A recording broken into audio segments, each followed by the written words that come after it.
Nous sommes actuellement en train de vivre en cette fin des temps où il est écrit que Dieu renouvellera sa création. Alors comment peut-on ne pas voir les signes des temps? Les signes que Dieu s'approche de son peuple d'une manière très tangible.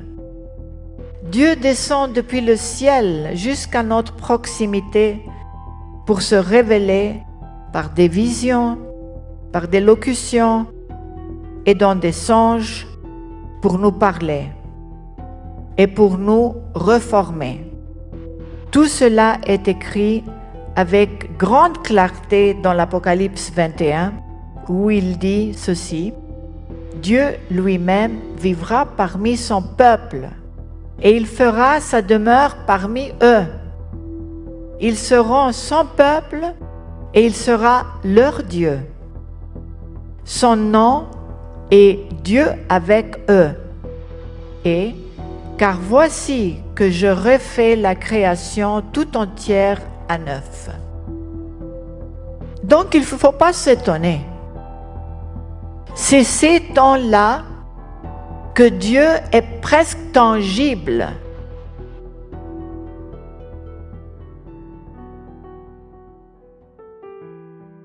Pourquoi Dieu tient-il tant à se révéler de nouveau à notre époque, et avec tant de force, si ce n'est pour nous sauver? Lorsqu'il nous dit: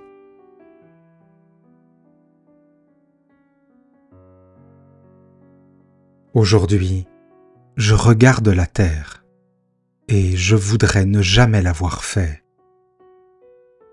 Mes yeux voient ce que je voulais ne jamais voir, et mes oreilles entendent ce que j'ai toujours redouté d'entendre. Mon cœur, comme père, est plongé dans le chagrin.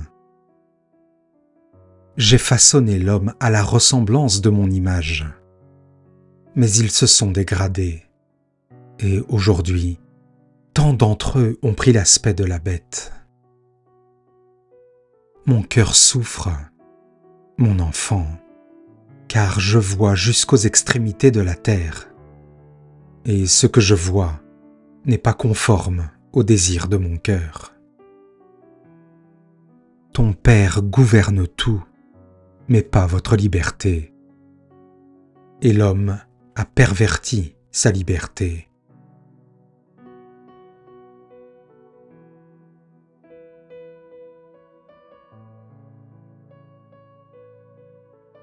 En écoutant Dieu nous parler dans ses messages, il ne peut nous échapper de constater le ton d'espérance qu'il nous transmet.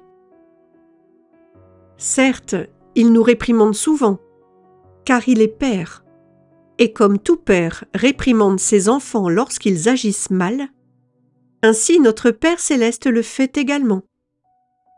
Mais il le fait avec amour, car il est amour, et il nous a créés par amour, pour que nous lui rendions cet amour.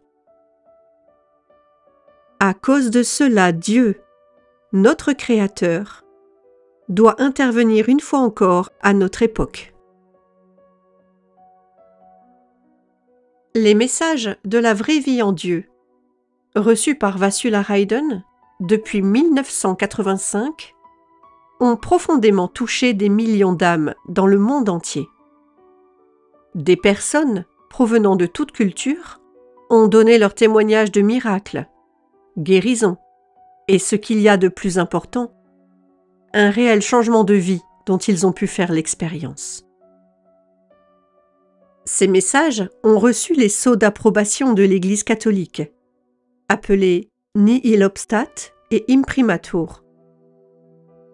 Cela signifie que rien de ce qui est contenu dans les messages n'est répréhensible ou contraire aux enseignements véridiques de l'Église sur la foi et la morale, et qu'ils sont exempts d'erreurs doctrinales. Vasula Hayden a rendu son âme à Dieu le 25 septembre 2024. Voici le tout dernier message qu'elle avait reçu du Père éternel, 2 mois auparavant, le 25 juillet 2024.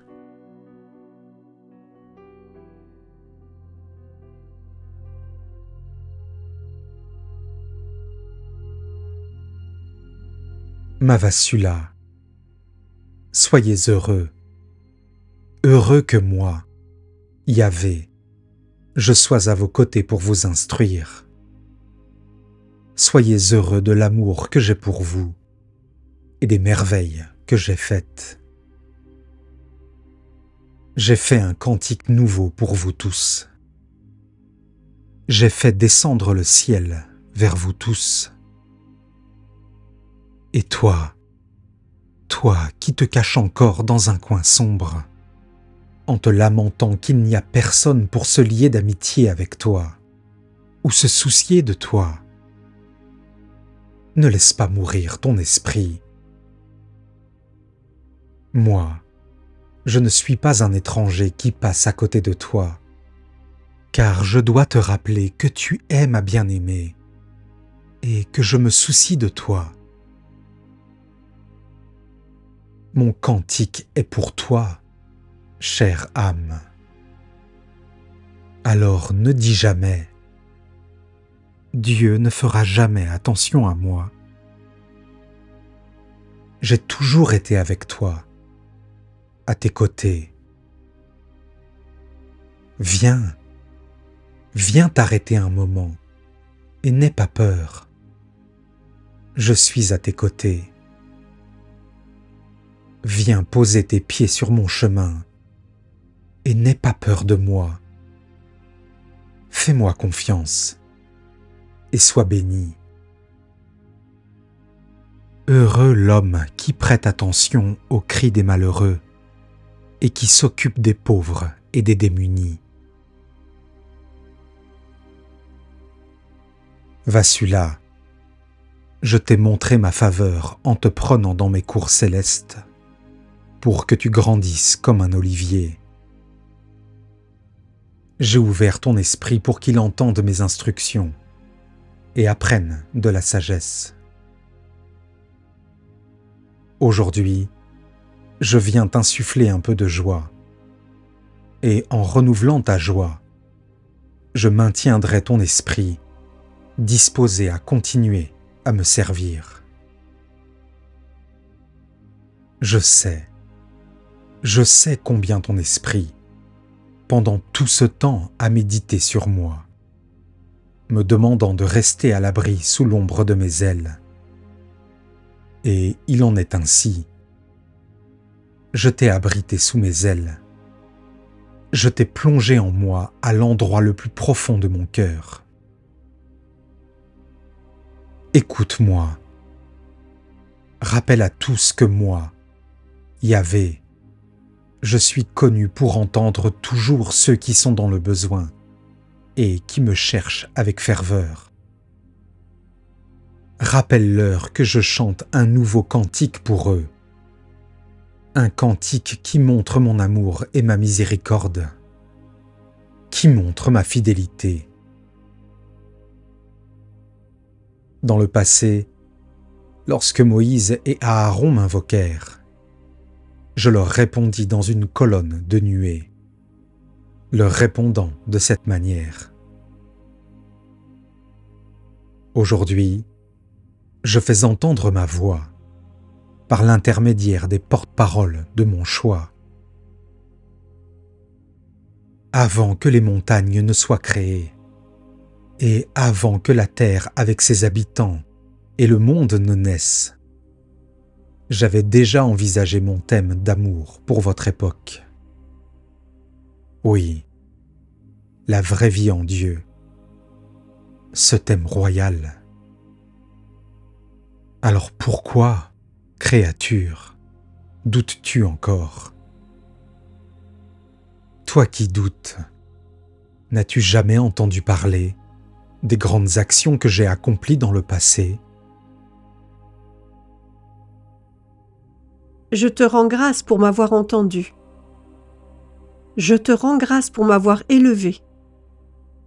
Oui, mon âme est envahie par un désir incessant d'être près de toi, Yahvé, mon Père. Souris-moi, souris-nous et délivre-nous du mal. Ma délicieuse enfant, C'est en moi que se trouve la miséricorde et la rédemption. Me comprendre est une connaissance donnée à un cœur pur. Me connaître te lie plus étroitement à moi. Je me réjouis lorsque tu m'invoques comme mon Père et mon Dieu. Écoute-moi. Le temps du retour de mon Fils approche. Le jour des ténèbres et de l'obscurité est plus proche que vous ne le pensez. Le feu dévorera les pâturages et les arbres. Les cieux trembleront. Le soleil et la lune et les étoiles perdront leur brillance. Nul n'échappera à ce jour. Repentez-vous et reviens à moi de tout ton cœur, génération, afin que je t'épargne.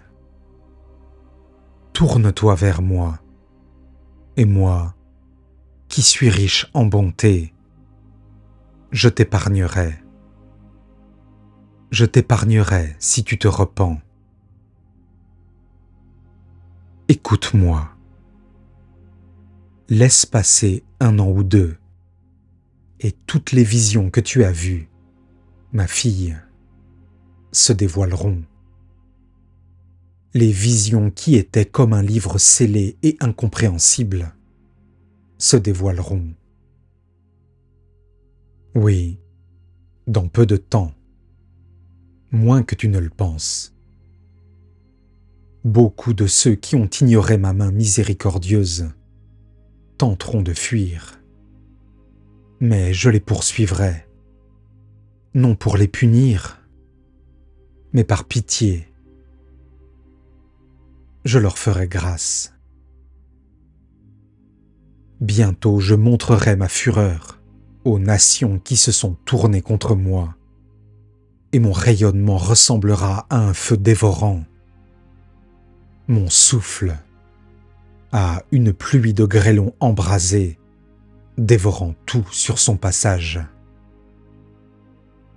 Les cavernes s'effondreront et les bunkers seront écrasés, ne laissant personne se mettre à l'abri à l'intérieur pour se sauver. Offrez vos prières dès aujourd'hui. Offrez-les pour le reste qui subsistera, car l'arrogance des hommes sera humiliée. Les survivants qui resteront produiront de bons fruits. Mon Dieu, n'est-ce pas trop dur? Vassula, il pèse lourdement sur moi. Même certains de ceux qui gardent l'Église n'ont pas suivi les instructions de mon Fils. Je ne peux pas supporter leur rancune et leur inflexibilité lorsqu'il s'agit de travailler pour l'unité. Je ne peux pas supporter, endurer leur apathie à l'égard de mes appels miséricordieux. Ma parole d'aujourd'hui ne signifie rien pour eux. Jusqu'à ce jour, ils n'ont ressenti ni contrition ni crainte. Comment ne pas tourner ma face contre eux lorsque subtilement certains se compromettent avec leur gouvernement et font de moi une caricature de Dieu? Je sais tout de leur présomption. Ah oui. Ne savez-vous pas que lorsqu'un homme droit renonce à son intégrité et commet le péché, il en meurt? Et à l'inverse, quand un méchant renonce à sa méchanceté et se repent, il vit?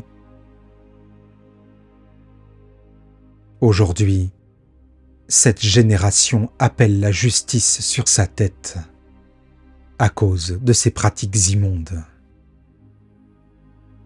Mais bientôt, tout cela sera terminé, car le retour de mon Fils, qui est méprisé par le monde et que tant d'élites détestent, descendra vers vous, et la terre tremblera, tandis que les gens qui ont adoré mon Fils se lèveront lorsqu'ils le verront et se prosterneront. Car le Seigneur aura pitié de ceux qui ont invoqué son nom.